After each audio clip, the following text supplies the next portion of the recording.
Hi friends, आप सभी का स्वागत है सिविल सर्विसेज का अड्डा में। हम लोग जो इंडियन पॉलिटी का टेस्ट सीरीज लाए थे, ठीक है, फर्स्ट पार्ट, उसी का सेकेंड पार्ट है। टॉप 50 MCQ डिस्कस करने जा रहे हैं।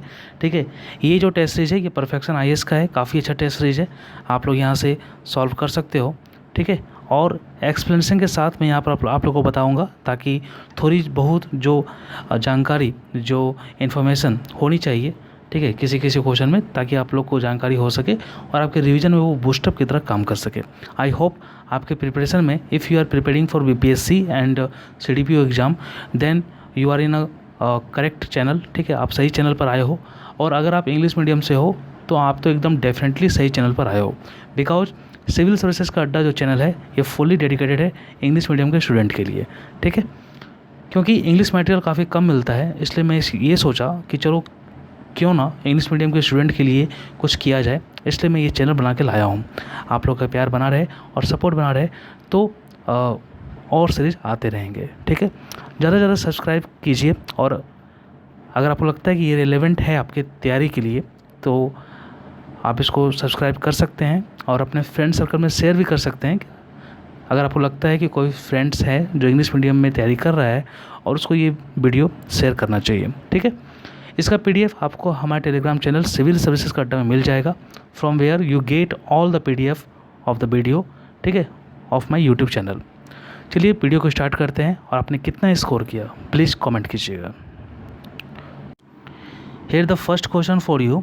ठीक है, कल हम लोग 55 क्वेश्चन तक किए थे, आज जो है वो 56 से स्टार्ट हो रहा है। फर्स्ट क्वेश्चन है, which of the following can be recognise as a national party. ठीक है, तो नेशनल पार्टी के रूप में कौन रिकॉग्नाइज हो सकता है, क्या उसके कंडीशन है, क्या एलिजिबिलिटी है। ठीक है, ऑप्शन ए क्या बोल रहा है कि अगर कोई पार्टी रिकॉग्नाइज हो सकता है स्टेट पार्टी के रूप में, ठीक है, इन 3 स्टेट्स। ठीक है, अगर कोई पार्टी स्टेट पार्टी के रूप में 3 स्टेट में रिकॉग्नाइज हो गया है तो क्या वो हो सकता है। ठीक है, देखते हैं। ऑप्शन बी बोल रहा है, a party that won 6 seats in Lok Sabha from 6 different states. ठीक है, ऑप्शन सी क्या बोल रहा है, a party that secure 6% of valid votes polled in 4 state in the Lok Sabha election and win 5 seat in the Lok Sabha. Next क्या बोल रहा है, a party that wins 2 seat each in 4 states at a general election to the legislative assembly of the states, and fifth option none and more than 1। ठीक है, तो given option के अनुसार यहाँ पर ऑप्शन सी करेक्ट है, क्योंकि national party बनने के लिए 3 कंडीशन है। पहला कंडीशन और इजी कंडीशन क्या है कि आप 4 स्टेट में, ठीक है, 4 स्टेट में स्टेट पार्टी का दर्जा प्राप्त कर ले। अगर आप 4 डिफरेंट स्टेट्स में स्टेट पार्टी का दर्जा प्राप्त कर लेते हैं तो आप एक नेशनल पार्टी बन जाइएगा। ठीक है, दूसरा कंडीशन क्या है कि लोकसभा का जो चुनाव हुआ है उसमें आपको 2% सीट्स जीतना पड़ेगा, और वो 3 स्टेट से जीतना पड़ेगा। ठीक है, मिनिमम 3 स्टेट से 2% सीट्स जीतना पड़ेगा पूरे लोकसभा का। ठीक है, नेक्स्ट कंडीशन और लास्ट कंडीशन ये है कि लोकसभा का चुनाव हो या फिर राज्य विधानसभा का चुनाव हो, ठीक है, दोनों में से किसी एक में आपको 6% वैलिड वोट्स प्राप्त करना होगा, सिक्योर करना होगा। ठीक है, और इसके अलावा लोकसभा में आपको 4 सीटें जीतनी पड़ेगी। वो 4 सीटें किसी भी राज्य से हो, एक ही राज्य से क्यों ना हो, या फिर 4 राज्य से हो, उससे कोई मतलब नहीं है। ठीक है, तो 4 सीटें जीतनी पड़ेगी। ये 3 कंडीशन है। तो यहाँ पर हमारा जो तीसरा कंडीशन जो था वो सी ऑप्शन में फिट हो रहा है, इसलिए 56 का सी हो जाएगा। ठीक है, नेक्स्ट क्या है, which of the following case should be heard by bench of 5 or more जजेज in the supreme court. Option क्या बोल रहा है, presidential references, constitutional cases, special leave petition and central state disputes, and fifth option none या more then 1। ठीक है, तो कौन से केस को 5 या 5 से ज़्यादा के जज के बेंच सुनते हैं। ठीक है, तो अगर कोई केस कॉन्स्टिट्यूशनल केस है तो वो होगा, और अगर कोई केस रिफ़र किया गया है प्रेसिडेंट के द्वारा, ठीक है, upon any matter under the article 143, ठीक है, तो वो केस भी 5 बेंच या 5 से ज़्यादा बेंच सुनेगी। ठीक है, 5 जजेज या 5 से ज़्यादा जजेज वाली बेंच सुनेगी ये दोनों केस को। ऑप्शन नंबर ए और बी हो जाएगा हमारा। ठीक है, चलिए नेक्स्ट क्या है हमारा, सॉरी, तो ऑप्शन नंबर ए और बी सही है, तो ऑप्शन नंबर ई हमारा सही होगा। नेक्स्ट है, which of the following authorities has the power to decide the disqualification of a member of parliament. ठीक है, तो देखिए यहाँ पर मेंबर ऑफ पार्लियामेंट के डिस्क्वालिफिकेशन की बात कर रहा है, और किसके पास ये अथॉरिटी है कि वो डिसाइड करेगा कि डिस्क्वालीफाई हुआ है या नहीं हुआ है। ठीक है, तो यहाँ पर सब्जेक्ट ऑफ डिस्क्वालिफिकेशन नहीं बोल रहा है कि किस बेसिस पर डिस्क्वालिफिकेशन की बात नहीं कर रहा है। डिस्क्वालिफिकेशन ऑफ मेंबर जो होता है वो दो बेसिस पे होता है। फर्स्ट होता है on the basis of defection, यानी दल बदल कानून यानी 10 शेड्यूल्ड के द्वारा, और दूसरा जो होता है वो on the basis of criteria of the constitution या फिर people's representation of the people's act 1951 के अनुसार। ठीक है, तो ये दो कंडीशन है। ठीक है, तो यहाँ पर किसी एक कंडीशन का तो पूछ नहीं रहा है, यहाँ दोनों कंडीशन का बात कर रहा है। तो on the basis of defection जो डिस्क्वालिफिकेशन होता है 10 शेड्यूल्ड के अनुसार, वो डिसाइड करता है presiding officer of the house, यानी राज्यसभा में चेयरमैन और लोकसभा में स्पीकर। ठीक है, अगर disqualification on the basis of criteria हुआ है, ठीक है, ऑफ द कॉन्स्टिट्यूशन या फिर representation of the people's act 1951 के कंडीशन के बेसिस पर अगर डिस्क्वालिफिकेशन हुआ है, तो उसका डिसाइड प्रेसिडेंट करेगा in the consultation with the election commission of India. ठीक है, तो यहाँ पर ए और बी दोनों सही होगा, ऑप्शन नंबर ई होगा हमारा। ठीक है, चलिए नेक्स्ट क्या है हमारा, with reference to power of judicial review identify the correct option. ठीक है, तो जुडिशल रिव्यू का जो पावर है, ठीक है, वो उसमें से हम लोग को सही ऑप्शन चुनना है इससे रिलेटेड। पहला ऑप्शन क्या बोल रहा है, it is an element of the basic structure of the constitution of India. ये बात सही है। ठीक है, जुडिशल रिव्यू जो है ये बेसिक स्ट्रक्चर का पार्ट है। नेक्स्ट क्या बोल रहा है, the phrase judicial review is mention in the constitution of India. गलत है। ठीक है, कहीं भी कॉन्स्टिट्यूशन में ये मेंशन नहीं है ये फ्रेज। ठीक है, सी ऑप्शन क्या बोल रहा है, it is available to the supreme court but not the high court. गलत बात है, हाई कोर्ट को भी दिया गया है पावर जुडिशल रिव्यू का अंडर आर्टिकल 216। ठीक है, और डी ऑप्शन क्या बोल रहा है, it is an Indian judiciary innovation. गलत बात है, इंडियन जुडिशरी इनोवेशन नहीं है, इसको हम लोग यूएस से लिए हैं। ठीक है, तो ऑप्शन ए सही है, ऑप्शन ए होगा। नेक्स्ट क्या है, private member resolution is discussed in which session of the parliament. तो अगर कोई प्राइवेट मेंबर है अदर देन द मिनिस्टर, अगर वो कोई रिजोल्यूशन डिस्कस करना चाहता है तो उसके लिए टाइम दिया जाता है। वो कौन सा टाइम है, वो है second half of the alternate Friday. ठीक है, ऑप्शन नंबर ए हो जाएगा हमारा। नेक्स्ट क्या है, 61, as per the constitutional provisions parliament can make law on the matter of state list in which of the following circumstances. ठीक है, तो किस किस स्थिति में जो पार्लियामेंट है वो स्टेट लिस्ट के मैटर में लॉ बना सकती है। ठीक है, तो पहला ऑप्शन क्या है, ड्यूरिंग नेशनल इमरजेंसी। हाँ भाई सही है, नेशनल इमरजेंसी यानी आर्टिकल 352 के टाइम भी पार्लियामेंट बना सकती है स्टेट लिस्ट में लॉ। सेकंड क्या है, टू इम्प्लीमेंट इंटरनेशनल एग्रीमेंट्स, तो ये भी सही है आर्टिकल 253 के अनुसार। ठीक है, और नेक्स्ट क्या है हमारा, ड्यूरिंग प्रेसिडेंट रूल, तो ये भी सही है, ऑप्शन सी भी सही है। ठीक है, लेकिन ऑप्शन डी के टाइम नहीं होगा। फाइनेंशियल इमरजेंसी यानी 360 आर्टिकल के टाइम ऐसा नहीं है, पार्लियामेंट को कोई ऐसा पावर नहीं दिया गया है। ठीक है, तो और ए बी सी तो होगा ही, एक कंडीशन और है कि जब स्टेट खुद रिक्वेस्ट करे। ठीक है, यानी आर्टिकल 352, सॉरी 352 नहीं, आर्टिकल कुछ है, मैं भूल रहा हूँ आर्टिकल। ठीक है, लेकिन जब स्टेट बोले तो रिक्वेस्ट, दो या दो से ज़्यादा स्टेट अगर रिक्वेस्ट करे तभी पार्लियामेंट बना सकता है। ठीक है, तो ए बी सी होगा यहाँ पर, ऑप्शन नंबर ई हो जाएगा यहाँ पर 61 का। नेक्स्ट हमारा 62। ठीक है, arrange the following with respect to evolution of urban local bodies in chronological order. आप सभी को पता होगा कि अर्बन लोकल बॉडीज़ का जो इवोल्यूशन हुआ था उसमें जो स्टेप बाय स्टेप जो मॉडिफिकेशन हुए थे, बहुत सारे रिजोल्यूशंस कमीशन इस्टेब्लिश हुए थे और इस प्रकार अर्बन बॉडी इवॉल्व हुआ था। ठीक है, और डेवलप हुआ था। ऑप्शन, ये जो 4 ऑप्शन दिए हुए हैं इसको हम लोग को अरेंज करना है इसके समय के अनुसार। ठीक है, किसी को नहीं पता हो तब भी हम लोग इसको अरेंज कर सकते हैं समहाउ। देखते हैं सॉरी, फर्स्ट ऑप्शन क्या बोल रहा है, Lord Mayo resolution on financial decentralisations. ठीक है, तो लॉर्ड मेयो का कार्यकाल कितना का है, 1870 का है।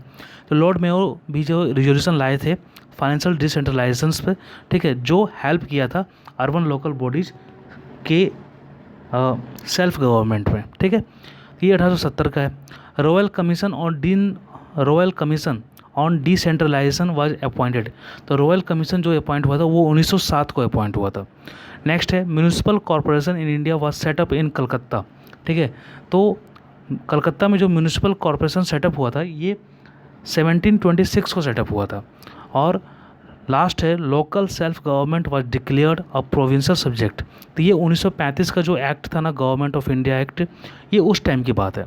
तो फोर्थ जो होगा वो सबसे लास्ट होगा, ठीक है, और सबसे फर्स्ट में होगा कलकत्ता वाला, ठीक है, क्योंकि ये 1726 में हो चुका है। तो 3 पहले होगा, उसके बाद हमारा आएगा लॉर्ड मेयो वाला 1870, उसका रॉयल कमीशन 1907 का, और फिर लोकल सेल्फ गवर्नमेंट 1935 का। तो ऑप्शन नंबर सी हो जाएगा हमारा। ठीक है, नेक्स्ट क्या है, in which of the following matters power of Lok Sabha and Rajya Sabha are not equal. तो किस मैटर में, ठीक है, किस किस मैटर में पावर ऑफ लोकसभा और राज्यसभा इक्वल नहीं है। तो अगर कॉन्स्टिट्यूशनल अमेंडमेंट्स की बात करेंगे, ठीक है, तो इसमें दोनों के पास सेम पावर है। दोनों से अगर पास होगा बिल, ठीक है, स्पेशल मेजोरिटी के साथ, तभी वो लॉ बन पाएगा। तो ऑप्शन ए तो होगा नहीं। इम्पीचमेंट ऑफ द प्रेसिडेंट, ठीक है, अगर इम्पीचमेंट ऑफ द प्रेसिडेंट हो तो ये जो इम्पीचमेंट है ये किसी भी हाउस से ओरिजिनेट हो सकता है। उसके लिए 1/4 मेंबर का कंसेंट चाहिए, ठीक है, और 14 डे का नोटिस चाहिए। ठीक है, तो ये किसी भी हाउस से मतलब ओरिजिनेट हो सकता है ये इम्पीचमेंट बिल, ठीक है, और स्पेशल मेजोरिटी के साथ ये पास होना चाहिए। ठीक है, नेक्स्ट है, ये तो होगा नहीं, ठीक है, क्योंकि ये भी, इसमें भी दोनों हाउस का पावर सेम है। नेक्स्ट हमारा विड्रॉल ऑफ नेशनल इमरजेंसी। तो नेशनल इमरजेंसी का जो विड्रॉल है ये लोकसभा क्या है, सिंपल रिजोल्यूशन के साथ हटा सकता है। तो इसमें लोकसभा का अपना एक अलग पावर है जो राज्यसभा के पास नहीं है। ठीक है, ऑप्शन सी हमारा करेक्ट होगा। ऑप्शन डी क्या है, रिमूवल ऑफ सुप्रीम कोर्ट जजेज। तो सुप्रीम कोर्ट के जजेज का जो रिमूवल है उसमें भी क्या है, दोनों को सेम पावर मिला गया है। ठीक है, दोनों हाउस से स्पेशल मेजोरिटी से ये बिल पास होना चाहिए, रिमूवल ऑफ जजेज ऑफ सुप्रीम कोर्ट का, और क्या बोलते हैं, तब ये मतलब वो लोग हट पाएंगे। ठीक है, तो दोनों के पास सेम पावर है। तो ऑप्शन सी होगा यहाँ पर। ठीक है, ए बी डी नहीं होगा। नेक्स्ट क्या है, which of the following events are associated with Loknayak Jayaprakash Narayan. देखिए यहाँ पर ये बोल रहा है कि एसोसिएशन की बात कर रहा है, ये नहीं बोल रहा है कि किसने ये स्टार्ट किया था।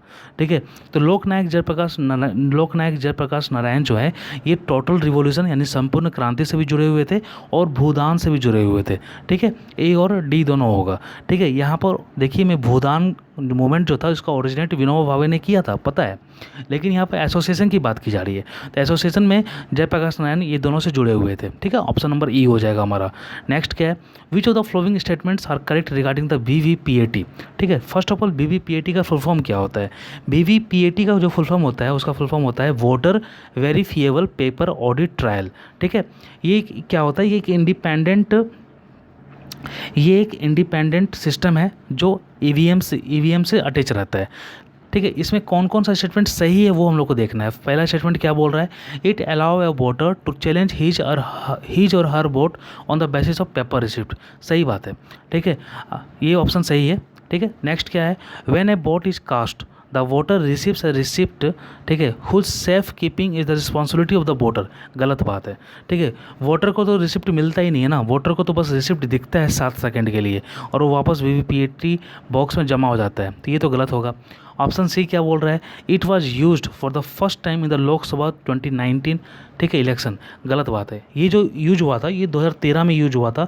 ठीक है, नागालैंड का नॉक्सन कॉन्स्टिट्यूएंसी में ये फर्स्ट टाइम यूज हुआ था 2013 में। ठीक है, ऑप्शन सी तो हमारा इनकरेक्ट है। ठीक है, ऑप्शन डी क्या बोल रहा है, the law for using BVPAT was amended in 2017। यानी BVPAT को यूज करने के लिए जो लॉ लाया गया था वो 2017 में लाया गया था, ऐसा बोल रहा है, लेकिन ये गलत है क्योंकि BVPAT को यूज करने के लिए जो लॉ लाया गया था वो 2013 में ही लाया गया था, तभी तो 2013 में नागालैंड में यूज हो पाया ना। ठीक है, ऑप्शन डी गलत है। तो यहाँ पर ऑप्शन ए केवल सही है, 65 का ए होगा। नेक्स्ट है, which of the following urban local bodies are created and administered by the state government legislatures. ठीक है, यानी इसमें से जो भी लोकल बॉडी दिया हुआ है, अर्बन लोकल बॉडी दिया हुआ है ऑप्शन में, इसमें से कौन जो है स्टेट गवर्नमेंट के द्वारा क्रिएट किया जाता है और एडमिनिस्टर किया जाता है। ठीक है, ऑप्शन देखते हैं। फर्स्ट है कैंटोनमेंट बोर्ड। कैंटोनमेंट बोर्ड जो है ये सेंट्रल गवर्नमेंट के द्वारा मतलब क्रिएट किया जाता है। ठीक है, इसमें किसी प्रकार का स्टेट गवर्नमेंट का कोई भी रोल नहीं है। ठीक है, तो ए तो होगा नहीं। ठीक है, नेक्स्ट हमारा पोर्ट ट्रस्ट भी सेंट्रल गवर्नमेंट के द्वारा अपॉइंट किया जाता है, ठीक है, ताकि वहाँ पर सिविल एमिनिटीज़ प्रोवाइड किया जा सके और पोर्ट ट्रस्ट का सुरक्षा भी हो सके, ठीक है। नेक्स्ट हमारा टाउन एरिया कमेटी। हाँ, टाउन एरिया कमेटी जो है ये इसको सेमी म्यूनसिपलिटीज़ बोल सकते हैं, ठीक है, और ये जो एडमिनिस्टर और क्रिएट होता है स्टेट गवर्नमेंट के द्वारा होता है, ठीक है। नेक्स्ट है टाउनशिप।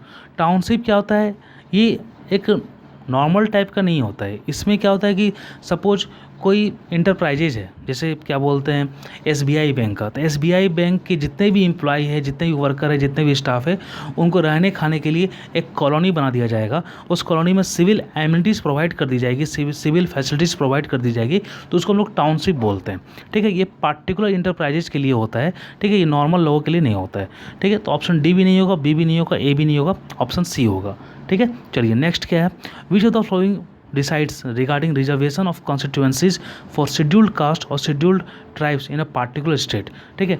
यानी किसी कॉन्स्टिट्यूंसी में जो सीट है वो शेड्यूल्ड कास्ट के लिए रिजर्व रहेगा या फिर शेड्यूल्ड ट्राइब्स के लिए रिजर्व रहेगा, ये कौन डिसाइड करता है? तो ये जो डिसाइड करता है ये डेलिमिटेशन कमीशन डिसाइड करते हैं, ठीक है। डेलिमिटेशन कमीशन का जो निर्णय रहेगा वो क्या बोलते हैं फिक्स रहेगा, ये जो बोल देंगे वही रहेगा, ठीक है।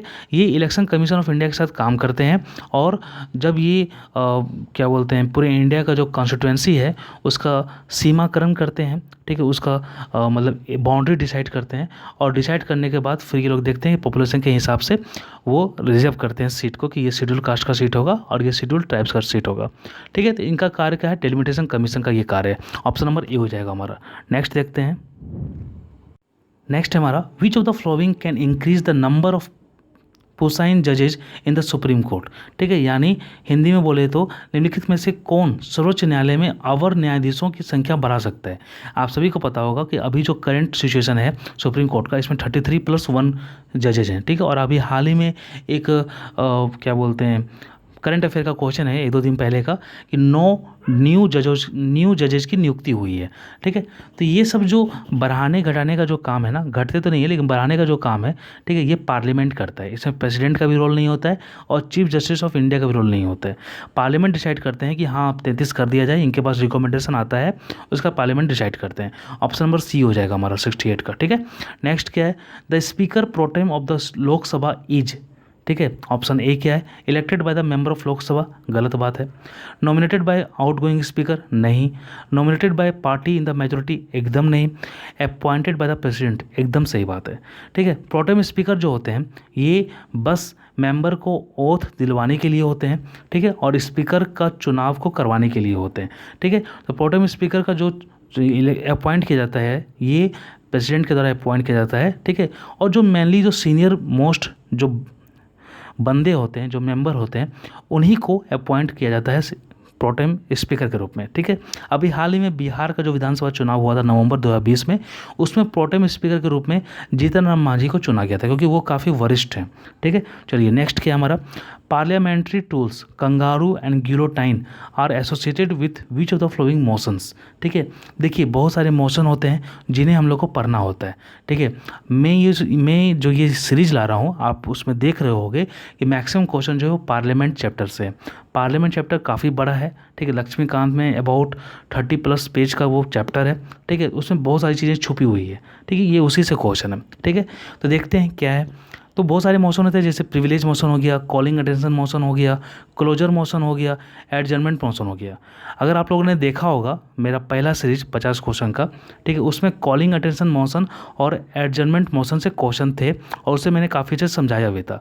फिलहाल यहाँ पर जो कंगारू और गिलोटाइन जो है ये जुड़ा हुआ है हमारा क्लोजर मोशन से, ठीक है, ठीक है। जब कोई मैटर पर डिस्कस चल रहा होता है, डिबेट चल रहा होता है, तो उसको तुरंत कट करके एंड करने के लिए जो मोशन लाया जाता है उसको क्लोजर मोशन बोलते हैं। उसमें 4 टाइप का मोशन होता है क्लोजर मोशन के अंदर, ठीक है। फिलहाल इसमें कंगारू गिलोटाइन का मतलब क्या होता है, कंगारू क्लोजर मोशन के अंदर क्या होता है कि हम लोग क्लाउज बाय क्लाउज पढ़ते हैं और गिलोटाइन मोशन के क्या होता है कि जो नॉन डिस्कस पार्ट होता है उसको डिस्कस पार्ट के साथ वोटिंग में डाल देते हैं, ठीक है। 70 का सी हो जाएगा। नेक्स्ट क्या है, which of the following are not sources of revenue for municipal bodies, ठीक है।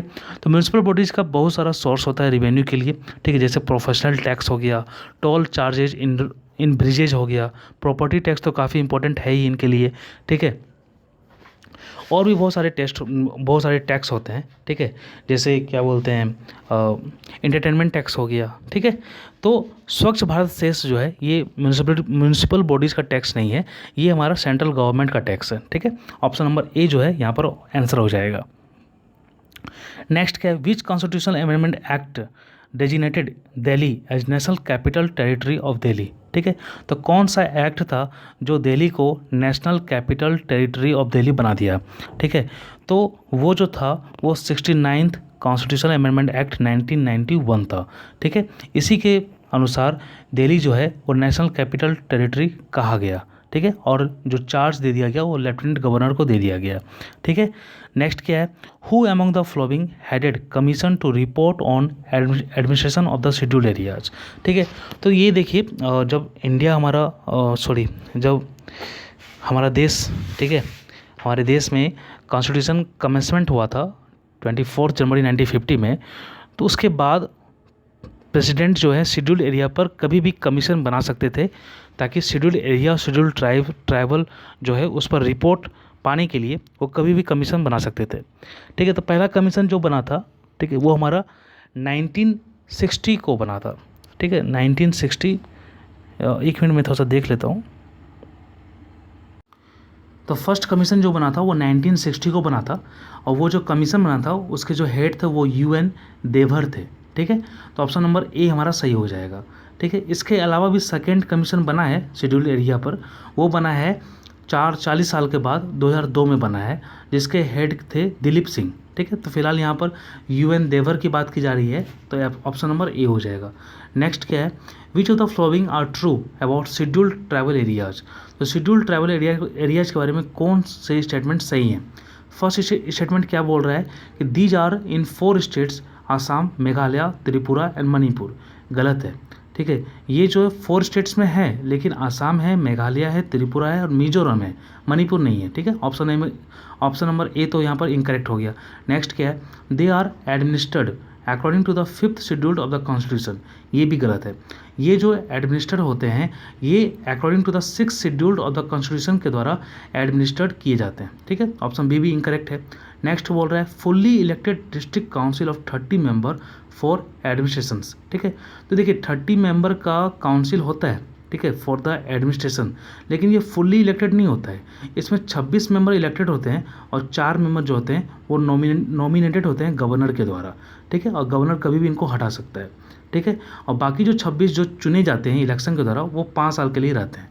तो सी भी यहाँ पर इनकरेक्ट है पार्शियली, ठीक है। डी क्या है, they can make law on land, forest, marriage, divorce. तो सही बात है, ये बहुत सारी चीज़ों पर लॉ बना सकते हैं, जिसमें लैंड भी शामिल है, फॉरेस्ट भी शामिल है, मैरिज भी शामिल है, डाइवोर्स भी शामिल है। तो 74 का डी ऑप्शन सही है। नेक्स्ट है which is the largest UT among the following, ठीक है। ऑप्शन क्या है, Ladakh, Jammu Kashmir, Chandigarh, Andaman Nicobar and option 5th none या मोर देन 1। बहुत लोग लद्दाख लगा के चले जाएंगे। तो फिलहाल यहाँ पर जो आंसर दिया गया वो जम्मू कश्मीर का दिया गया है।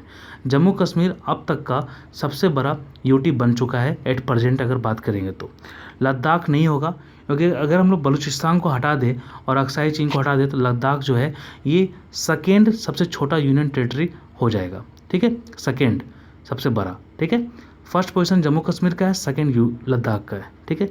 मैं पहले ही कंडीशन क्लियर कर दिया हूँ, यहाँ पर बलूचिस्तान और अक्साई चीन को इंक्लूड नहीं किया गया है, ठीक है। चलिए नेक्स्ट देखते हैं हम लोग। नेक्स्ट है हमारा which of the following is are not correctly match, ठीक है। कौन सा करेक्टली मैच नहीं है ये बताना है, ठीक है। आर्टिकल फर्स्ट क्या बोल रहा है, 239 AA जो है special provision with respect to Delhi है, सही बात है, ठीक है। आर्टिकल 239 जो है वो एडमिनिस्ट्रेशन ऑफ द यूटी, ये भी सही है, ठीक है। आर्टिकल 244 जो है ये एडमिनिस्ट्रेशन ऑफ पौंडीचेरी, ये गलत है, ठीक है।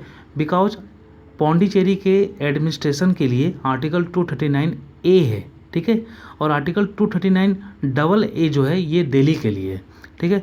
नेक्स्ट हमारा 350B है। 350B जो है ये है special officer for linguistic minister के लिए, ठीक है। तो A B D सही है, C हमारा रॉन्ग है, तो रॉन्ग की ही बात कर रहा था तो C होगा। नेक्स्ट है which of the following statements are true regarding 73rd and 74th amendment acts, ठीक है। तो कौन सा स्टेटमेंट सही है, तो 73rd and 74th amendments acts जो है ये came into force on being passed by parliament, तो सही है, ठीक है। Both came into force in June 1993, गलत बात है, ठीक है। 73rd वाला तो अप्रैल 1993 में फोर्स में आ चुका था, ठीक है। सी ऑप्शन क्या है, had to be ratified by more than half the states, सही बात है, ठीक है, रेटिफाइड होना चाहिए था। डी क्या बोल रहा है, have not been ratified by the required number of states, ठीक है। तो ये ऑप्शन को देखने के बाद यहाँ पर हमारा दो ऑप्शन सही लग रहा है, ए और सी, ठीक है। ऑप्शन नंबर ई हो जाएगा हमारा, ठीक है। चलिए, ये क्वेश्चन थोड़ा सा, क्वेश्चन क्या है, थोड़ा सा मतलब कन्फ्यूजन टाइप का था, ठीक है, जिसमें बहुत लोग क्या है कि कन्फ्यूज हो सकते हैं। तो फिलहाल यहाँ पर जो आंसर की दिया गया है उसके अनुसार मैं आपको बता रहा हूँ, ठीक है। चलिए, नेक्स्ट है 78, विच of the following acts provided for nominating Indians in viceroy expanded legislative councils, ठीक है। तो वाइसराय के एक्सपेंडेड लेजिस्लेटिव काउंसिल्स में इंडियंस को नॉमिनेट करने के लिए कौन सा एक्ट आया था, ठीक है, किस एक्ट में ये प्रावधान दिया गया था। तो ये जो एक्ट था ये 1861 का एक्ट था, जिसमें फर्स्ट टाइम वाइसराय के एक्सपेंडेड लेजिस्लेटिव काउंसिल्स में इंडियन को नॉमिनेट करने का मतलब प्रोविज़न था, ठीक है। तो ऑप्शन नंबर बी होगा हमारा 78 का, ठीक है। चलिए, नेक्स्ट क्वेश्चन देखते हैं। 79 क्या है, 79 बोल रहा है, who headed the committee appointed in 1977 to review working of the Panchayati Raj institutions. तो 1957 में जो आया था वो बलवंत राज मेहता आया था, 1977 में जो आया था वो अशोक मेहता थे, ठीक है। ऑप्शन नंबर बी हो जाएगा हमारा। नेक्स्ट क्या है, diarchy was introduce in provinces by. तो प्रोविंसेस में डायरकी जो इंट्रोड्यूस हुआ था वो 1919 का एक्ट से इंट्रोड्यूस हुआ था। गवर्नमेंट ऑफ इंडिया एक्ट 1919 जो था उसी ने प्रोविंसेस में डायरकी को इंट्रोड्यूस किया था। ऑप्शन नंबर ए हो जाएगा हमारा, ठीक है। नेक्स्ट देखते हैं, who among the following attended all 3 round table conferences.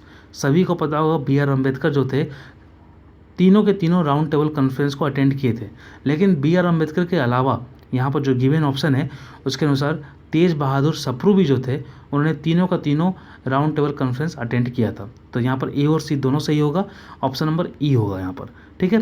Mahatma Gandhi जो थे इन्होंने सेकेंड राउंड टेबल कॉन्फ्रेंस में पार्टिसिपेट किया था, ठीक है। After the Gandhi Irwin pact जो 1931 में हुआ था, उनके बाद इन्होंने ये एग्री किया कि चलो भैया हम सेकेंड राउंड टेबल कॉन्फ्रेंस में चल जाएंगे, ठीक है। लेकिन वहाँ पर कुछ रिजोल्यूशन निकला नहीं तो वापस ये गुस्सा कर वहाँ से लौट के आ गए, ठीक है। तो ए और सी हमारे यहाँ पर सही होगा।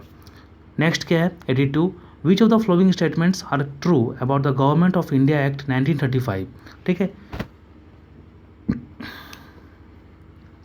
फर्स्ट ऑप्शन क्या बोल रहा है, it abolish the council of India, सही बात है। जो हमारा सेक्रेटरी ऑफ काउंसिल जो था ना, ठीक है, जिसको असिस्ट करने के लिए 15 मेंबर का काउंसिल था और सेक्रेटरी ऑफ स्टेट जो था, ठीक है, इसने इसको एबोलिश कर दिया 1935 का एक्ट ने। सेकंड क्या है, it provided for establishment of only federal public service commission, गलत बात है। इसने ये जो एक्ट था इसने फेडरल पब्लिक सर्विस कमीशन की भी बात की, ठीक है, प्रोविंशियल पब्लिक सर्विस कमीशन की भी बात की और जॉइंट पब्लिक सर्विस कमीशन की भी बात की, ठीक है, तीनों की बात की। तो अब बी तो हमारा इनकरेक्ट है। नेक्स्ट है, it provided for establishment of high courts, गलत बात है। हाई कोर्ट्स तो इसके पहले ही इस्टेब्लिश हो चुका था मद्रास, बम्बे और कलकत्ता में, ठीक है। तो ऑप्शन बी भी यहाँ पर गलत है। नेक्स्ट क्या, option D, it एबोलिश्ड dyarchy at centre and introduce same in state या प्रोविंसेस। इसका रिवर्स हुआ था एक्चुअली में, ठीक है। सेंटर में क्या बोलते हैं अप्लाई किया गया था डायरकी को और प्रोविंसेस में हटाकर उनको ऑटोनॉमी दे दिया गया था, उनको रिस्पॉन्सिबल गवर्नमेंट दे दिया गया था प्रोविंसेस में, ठीक है। तो डी सी बी तो रॉन्ग है, ऑप्शन नंबर ए सही है, तो 82 का ए हो जाएगा। नेक्स्ट हमारा है CBI is an dash body institution whereas CBC is an dash body। CBI, ठीक है, सेंट्रल ब्यूरो ऑफ इन्वेस्टिगेशंस और CBC, ठीक है, सेंट्रल विजिलेंस कमीशन, ठीक है। दोनों के दोनों CBC और CBI दोनों जो इस्टेब्लिश हुए थे वो संथानम कमेटी के रिकमेंडेशन पर इस्टेब्लिश हुए थे, ठीक है। 1964 को CBC इस्टेब्लिश हुआ और क्या बोलते हैं 1963 को CBI इस्टेब्लिश हुआ, ठीक है। अगर हम लोग बात करेंगे किस टाइप का ये दोनों बॉडी है, तो CBI जो है, ठीक है, ना ही स्टैच्यूटरी बॉडी है और ना ही कॉन्स्टिट्यूशनल बॉडी है, ये एक एग्जीक्यूटिव बॉडी है, ठीक है। CBC जो है ये शुरुआत में क्या बोलते हैं कुछ नहीं था, ना ही कॉन्स्टिट्यूशनल था, ना ही ये स्टेचुरी था, लेकिन बाद में 2003 में इसको स्टेचुरी का दर्जा दे दिया गया। ठीक है, इस प्रकार हमारा ऑप्शन नंबर डी हो जाएगा सही। ठीक है, अगर थोड़ी सी जानकारी की बात करेंगे, ठीक है, जानकारी अगर बात करेंगे तो जो CBI है ये क्या बोलते हैं किस मिनिस्ट्री के अंदर आता है? ये शुरुआत में मिनिस्ट्री ऑफ होम अफेयर्स के अंदर आता था, लेकिन बाद में इसको मिनिस्ट्री ऑफ पर्सनल के अंदर डाल दिया गया। ठीक है, और CBI जो है ये अपना पावर ड्राइव करता है from the Delhi special police establishment act 1946 से। ठीक है, चलिए नेक्स्ट देखते हैं। The institution of ombudsman was first created in. तो ओम्बुड्समैन का मतलब क्या होता है? लोकपाल का संस्थान सबसे पहले कहाँ बनाया गया था? तो लोकपाल का जो संस्थान सबसे पहले बनाया गया था ये स्वीडन में बनाया गया था। ऑप्शन नंबर सी हो जाएगा हमारा। नेक्स्ट है the institution of Lokayukta was first establish in. तो लोकायुक्त का जो इंस्टीट्यूशन बनाया गया था, फर्स्ट इस्टेब्लिश हुआ था, ये महाराष्ट्र में हुआ था। ऑप्शन नंबर ए हो जाएगा हमारा। ठीक है, नेक्स्ट है which language can be use to petition or appeal in the supreme court. ठीक है, तो सुप्रीम कोर्ट में केवल इंग्लिश लैंग्वेज ही आप यूज कर सकते हो for the petition or appeal. ठीक है, एक बार एक बंदे ने हैबियस कॉर्पस लगा के, ठीक है, हिंदी में डाला था, हिंदी की बात की थी, लेकिन सुप्रीम कोर्ट ने बोला कि नहीं, ठीक है, हिंदी है ही नहीं, कुछ ऐसा हिंदी का मेंशन नहीं है, ये अनकॉन्स्टिट्यूशनल है हिंदी को यूज करना सुप्रीम कोर्ट में। ठीक है, क्योंकि पार्लियामेंट ने ऐसा कुछ प्रोविज़न बनाया ही नहीं है हिंदी को यूज करने का। ठीक है, चलिए नेक्स्ट देखते हैं। 86 का हमारा बी होगा। 87 देखते हैं। Which of the following are correctly match. ठीक है, एक तरफ आर्टिकल है, दूसरी तरफ सब्जेक्ट मैटर है। कौन सा आर्टिकल किस सब्जेक्ट मैटर से सही रूप से मैचिंग है वो आप लोगों को देखना है। आर्टिकल 323A जो है इसका मतलब ये होता है tribunals for adjudication of administrative matters. ठीक है, एडमिनिस्ट्रेटिव मैटर्स से रिलेटेड जो भी एडजुडिकेशन होगा उसके लिए जो ट्रिब्यूनल्स होते हैं वो आर्टिकल 323A में आते हैं। ठीक है, यानी ऑप्शन ए जो है मैचिंग नहीं है। ठीक है, आर्टिकल 323B की बात करेंगे तो उसमें आ जाएगा tribunals for adjudication of other matter. ठीक है, तो यहाँ पर ए तो रॉन्ग है मैच। ऑप्शन बी देखते हैं। आर्टिकल 330। आर्टिकल 330 का मतलब क्या होता है? Reservation of seats for scheduled caste in Lok Sabha. ठीक है, यहाँ पर एंग्लो इंडियंस का नहीं होगा, ये 330 जो है ये शेड्यूल्ड कास्ट का रिजर्वेशन ऑफ सीट्स है लोकसभा में। ठीक है, ऑप्शन बी हमारा मैच नहीं है। ऑप्शन सी जो है आर्टिकल 343। आर्टिकल 343 के बारे में यहाँ पर लिखा हुआ है official language of the union, ये सही है। ठीक है, आर्टिकल डी क्या है? आर्टिकल 341 शेड्यूल्ड ट्राइब्स, नहीं। आर्टिकल 341 जो है ये शेड्यूल्ड कास्ट की बात करता है। आर्टिकल 342 जो है वो शेड्यूल्ड ट्राइब्स की बात करता है। ठीक है, तो यहाँ पर हमारा केवल ऑप्शन सी हमारा रॉन्ग है, सॉरी ऑप्शन सी हमारा यहाँ पर सही है। ठीक है, अगर हम लोग एंग्लो इंडियंस की बात करेंगे तो एंग्लो इंडियंस का जो सीट का जो रिजर्वेशन है ये हटा दिया गया है इस बार से।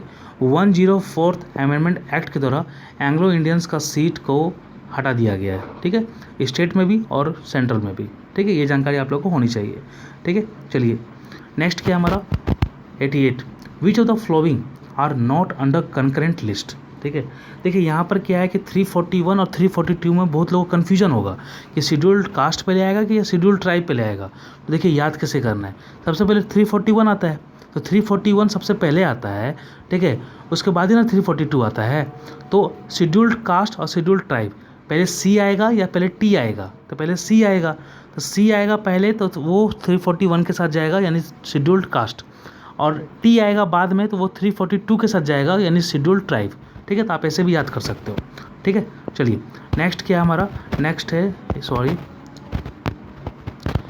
हमारा which of the following are not under concurrent list. ठीक है, कंकरेंट लिस्ट के अंदर कौन नहीं है? इलेक्ट्रिसिटी जो है वो कंकरेंट लिस्ट में आता है, बॉयलर्स तो कंकरेंट लिस्ट में आता ही है, मैरिज एंड डाइवोर्स ये भी कंकरेंट लिस्ट में आता है, लेकिन टैक्स ऑन एनिमल्स या फिर टैक्स एंड बोट्स, ठीक है, ऑन बोट्स, ये जो आएगा ये कंकरेंट लिस्ट में नहीं आता, ये स्टेट लिस्ट में आता है। ठीक है, ऑप्शन नंबर सी हो जाएगा हमारा। नेक्स्ट क्या है? Arrange the following in order of precedence. ठीक है, तो वरीयता के क्रम में आप लोग को अरेंज करना है। ऑप्शन क्या है? Former president, cabinet minister of union, chief justice of India, governor of state with in their respective states. देखिए जब भी आप प्रेसिडेंस पढ़ोगे, ऑर्डर ऑफ प्रेसिडेंस पढ़ोगे, उसमें दो चीज़ दिखेगा आप लोग को, governor of states with in their respective states दिखेगा और governor of states out of their respective states दिखेगा। तो दोनों का अलग अलग पोजीशन है ठीक है, प्रेसिडेंस में, ऑर्डर ऑफ प्रेसिडेंस में, ठीक है। तो यहाँ जो ऑप्शन दिया हुआ है उसके अनुसार अगर चला जाए तो सबसे पहले जो होगा वो governor of states with in their respective states होगा, ठीक है। उसके बाद आएंगे हमारे फॉर्मर प्रेसिडेंट, उसके बाद आएंगे चीफ जस्टिस ऑफ इंडिया, और उसके बाद आएंगे कैबिनेट मिनिस्टर ऑफ यूनियन, ठीक है। तो ऑप्शन नंबर हमारा सी सही है। नेक्स्ट है which of the following constitutional amendment act increase strength of Lok Sabha from 525 to 545। देखिए यहाँ पर एक स्पेसिफाइड डाटा के साथ पूछ रहा है कि किस अमेंडमेंट ने लोकसभा का स्ट्रेंथ को बढ़ाया, ठीक है। तो यहाँ पर 525 से 545 किसने किया, तो ऐसे तो किया है 31st अमेंडमेंट 1972 जो है ये 525 से 545 कर दिया है। लेकिन अगर ऐसे पूछा जाए कि कौन सा अमेंडमेंट लोकसभा का स्ट्रेंथ सबसे पहले बढ़ाया था, तो वो 7th अमेंडमेंट था, ठीक है। 7th कॉन्स्टिट्यूशनल अमेंडमेंट जो था उसने बढ़ाया था सर्वप्रथम लोकसभा का स्ट्रेंथ, ठीक है। तो फिलहाल ऑप्शन के अनुसार और क्वेश्चन के अनुसार यहाँ पर ऑप्शन नंबर डी होगा, 31st कॉन्स्टिट्यूशनल अमेंडमेंट एक्ट 1972, ठीक है। चलिए नेक्स्ट है हमारा who is the current chief justice of India. तो जस्टिस एन.वी. रमन्ना जो हैं ये हमारे current chief justice of India हैं, ठीक है। ऑप्शन नंबर बी हो जाएगा हमारा, ठीक है। और ये 48 नंबर पे आते हैं चीफ जस्टिस ऑफ इंडिया में, ठीक है। नेक्स्ट हमारा है the anti defection law was enacted as early as 1979 in. तो शुरुआती दौर में एंटी डिफेक्शन लॉ कहाँ पर लागू किया गया, तो ये वेस्ट बंगाल में लागू किया गया था 1979 में, ठीक है। ऑप्शन नंबर सी होगा हमारा। नेक्स्ट क्या है the state which has the largest number of seats reserved for scheduled tribes in Lok Sabha, ठीक है। देखिए यहाँ पर शेड्यूल्ड ट्राइब्स की बात कर रहा है, तो लोकसभा में मैक्सिमम सीट जो रिजर्व है शेड्यूल्ड ट्राइब्स का वो मध्य प्रदेश से, ठीक है, रिजर्व है, ठीक है। 6 सीट्स वहाँ से रिजर्व है, उसके बाद उड़ीसा का नंबर आता है, ठीक है। तो फिलहाल मध्य प्रदेश होगा। लेकिन अगर शेड्यूल्ड कास्ट पूछता ना तो उसमें उत्तर प्रदेश टॉप आता, उत्तर प्रदेश पहले आता और उसके बाद वेस्ट बंगाल आता है, ठीक है। तो फिलहाल शेड्यूल्ड ट्राइब्स की बात की जा रही है तो मध्य प्रदेश आएगा, ऑप्शन नंबर डी सही है। नेक्स्ट है हमारा who was the chief justice of India when public interest litigation यानी PIL was introduced to the Indian judicial system. तो जब PIL इंट्रोड्यूस हुआ था वो उस टाइम जो चीफ जस्टिस ऑफ इंडिया थे वो थे P.N. भगवती, फुलचंद्र नटवरलाल, ठीक है, बी हो जाएगा। नेक्स्ट है if A panchayat is dissolved the newly elected panchayat has term of. तो अगर कोई पंचायत जो है ये 5 साल के पहले ही अगर डिजॉल्व हो गया तो जो न्यू पंचायत बनेगा ना उसका जो टर्म होगा वो रिमेनिंग पीरियड तक ही होगा, ठीक है। ऐसा नहीं है कि वो फिर से 5 साल तक काम करेगा, जो रिमेनिंग पीरियड बचा हुआ है पहले का पंचायत का उसी तक वो काम करेगा, ठीक है। ऑप्शन नंबर ए होगा, ठीक है। चलिए नेक्स्ट क्या है हमारा which of the following statements are correct about Gram Nyayalaya, ठीक है। ऑप्शन ए क्या बोल रहा है Gram Nyayalaya are established by the high court in consultation with the state governments. ये स्टेटमेंट सही है, लेकिन इसमें थोड़ा सा करेक्ट ये होगा कि ये इस्टेब्लिश होता है क्या बोलते हैं, हाँ सही बात है, इस्टेब्लिश किया जाता है हाई कोर्ट के द्वारा लेकिन स्टेट गवर्नमेंट के कंसल्टेशन के साथ। एक्सप्लेनेशन यहाँ पर जो दिया हुआ है उसमें रिवर्स लिखा हुआ है कि ग्राम न्यायालय जो इस्टेब्लिश होता है वो स्टेट गवर्नमेंट के द्वारा इस्टेब्लिश होता है in the consultation with the high court. तो आई होप शायद मिस्टेक हो, ठीक है। ऑप्शन नंबर ए यहाँ पर सही होगा हमारा। ऑप्शन बी क्या है Gram Nyayalaya shall B presided only by a retired जज ऑफ हाई कोर्ट, ये गलत है, ठीक है। ग्राम न्यायालय फर्स्ट क्लास मजिस्ट्रेट के द्वारा प्रिसाइड किए जा सकते हैं, ठीक है। ऑप्शन नंबर सी क्या है in civil disputes gram Nyayalaya shall be bound by the Indian evidence act 1872, ये भी गलत है। ग्राम न्यायालय जो है ये किसी भी इंडियन एविडेंस एक्ट 1872 से बाउंड नहीं है, ये उस सभी लॉ को फॉलो करेगा जो हाई कोर्ट, ठीक है, मतलब बनाया है, ठीक है। नेक्स्ट क्या है D the Gram Nyayalaya shall be a mobile court and shall exercise the power of civil courts only, गलत बात है। मोबाइल कोर्ट तो होता है लेकिन ये सिविल कोर्ट्स और क्रिमिनल कोर्ट्स दोनों को ये इसके पास एक्सरसाइज करने का पावर होता है, ठीक है। तो डी सी बी रॉन्ग है, ऑप्शन नंबर ए हमारा करेक्ट, ठीक है। चलिए नेक्स्ट देखते हैं हम लोग। नेक्स्ट है हमारा which of the following is are correctly match, ठीक है। एक तरफ टाइप ऑफ गवर्नमेंट है और एक तरफ डिफाइनिंग फीचर्स है, ठीक है। किसी को नहीं आता है ना कुछ भी तो ये नाम से ही पता कर सकते हो। देखिए पहला क्या है प्लूटोक्रेसी। प्लूटोक्रेसी का मतलब क्या ऐसा होगा कि system of rule by the political corrupt people, ठीक है। करप्ट पीपुल के द्वारा नहीं होगा बल्कि वेल्दी पीपुल के द्वारा होगा, ठीक है। ए का बी होना चाहिए लेकिन यहाँ पर मैचिंग नहीं है। नेक्स्ट हमारा क्लैप्टोक्रेसी जो होता है इसमें करप्ट लोग आते हैं, ठीक है। तो ये हमारा मैचिंग नहीं होगी, इसका ऑप्शन नंबर ए होना चाहिए, तो मैचिंग तो है नहीं, ठीक है। ऑप्शन सी क्या है, टेक्नोक्रेसी, यानी टेक्नो से टेक्नोलॉजी, ठीक है, टेक्निकल, यानी system of rule by the technical experts, ये सही है मैचिंग। ऑप्शन डी क्या है, सोशियोक्रेसी, ठीक है, सोशियोक्रेसी, इसका मतलब क्या है, सिस्टम ऑफ स्टैटिक गवर्नेंस, ये भी गलत है, ठीक है, अब बस सोसाइटी होना चाहिए, ठीक है। तो ए, बी और डी गलत है, सी सही है हमारा। नेक्स्ट क्या है हमारा, the essentially doctrine forms the basis of which of the flowing provisions of the Indian constitutions, ठीक है। जो एसेंशियली डॉक्ट्राइन्स होता है वो कॉन्स्टिट्यूशन के किस प्रोविजन को किस बेसिस के पर फॉर्म होता है, ठीक है, किस प्रोविजन के बेसिस पर फॉर्म होता है। तो ऑप्शन क्या है, article 14 and article 15, B article 22 and article 23, C article 44 and D article 25 26, ठीक है। तो यहाँ पर ऑप्शन जो दिया गया है वो आर्टिकल 25 और 26 दिया गया है, ठीक है। कुछ लोगों को कन्फ्यूजन होगा कि यहाँ पर आर्टिकल 25 26 क्यों दिया गया है। देखिए ये जो क्वेश्चन है ना, ये क्वेश्चन का बेसिस है सबरीमाला केस, ठीक है, यानी रिलीजियंस फ्रीडम से ये रिलेटेड है, ठीक है। तो ऑप्शन नंबर 25 26 होगा। नेक्स्ट है हमारा, in the context of the constitutional history of India which among the following reports bill was published earliest, ठीक है। देखिए कराची रिजोल्यूशन तो है, ये 1931 का है, नेहरू रिपोर्ट ये 1928 का है, स्वराज बिल 1923 का है, कॉमनवेल्थ ऑफ इंडियन बिल ये उसके बाद का है, ठीक है। तो फिलहाल यहाँ पर सबसे पहले कौन है, ये स्वराज बिल है, ठीक है, ऑप्शन नंबर सी हो जाएगा हमारा। नेक्स्ट है 100, in which of the following cases the supreme court opined that meaning of the consultation is concurrence regarding appointment of the जजेज, ठीक है। इसका हिंदी अनुवाद देख लेते हैं। इसका मतलब ये है कि निम्नलिखित में से किस मामले में सर्वोच्च न्यायालय ने कहा है कि न्यायाधीशों की नियुक्ति के संबंध में परामर्श का अर्थ सहमति है। आप सभी को पता होगा जब सुप्रीम कोर्ट सुप्रीम कोर्ट के जब अपॉइंट होते हैं तो उनके अपॉइंटमेंट में कंसल्टेशन लिया जाता है कॉलेजियम का। इसके अलावा क्या बोलते हैं, चीफ जस्टिस ऑफ इंडिया का भी कंसल्टेशन लिया जाता है, ठीक है। तो ये कब बताया गया था कि जो कंसल्टेशन है वो एक सहमति है, वो एक सहमति है, ठीक है, परामर्श का अर्थ सहमति है। तो वो किस केस में बताया गया था, ये सेकेंड जज केस 1993 में बताया गया था, ठीक है, 1993 में बताया गया था। ऑप्शन नंबर बी हो जाएगा हमारा, ठीक है। Next and second last question क्या है, who has been authorised by the constitution to appoint other places than Delhi as seat of the supreme court, यानी अगर दिल्ली के अलावा कोई अलग सा सीट अपॉइंट करना है सुप्रीम कोर्ट के लिए, कहीं और सुप्रीम कोर्ट का बेंच को बैठाना है, इस्टेब्लिश करना है, तो कौन इसके लिए ऑथराइज्ड है, ठीक है। तो वो है chief justice of India. Chief justice of India चाहेगा तो लखनऊ में सुप्रीम कोर्ट का एक बेंच, ठीक है, इस्टेब्लिश कर सकता है, ठीक है।